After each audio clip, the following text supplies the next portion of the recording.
എന്റെ അച്ഛന്റെ വീട്ടുകാരെ ചെണ്ടകുട്ടി ജപ്തി ചെയ്ത് പറഞ്ഞയക്കുന്നത് കാണാനുള്ള മനക്കരുത്ത് എനിക്കില്ല.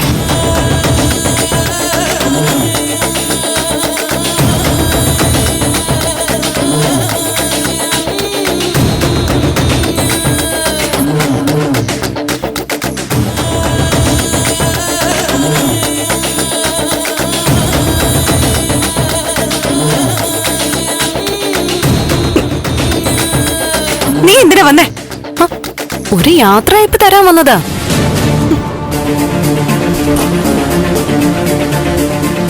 എനിക്കും കൂടി അവകാശപ്പെട്ടതല്ലേ ഈ വീട്.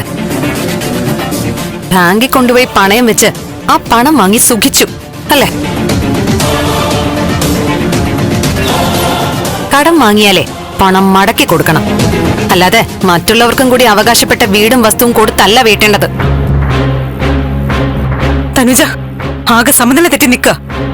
നീ ഇറങ്ങിപ്പോ. പോകാനോ? നിന്നെക്കാൾ അവകാശം ഉണ്ടടി എനിക്ക് ഈ വീട്ടില്.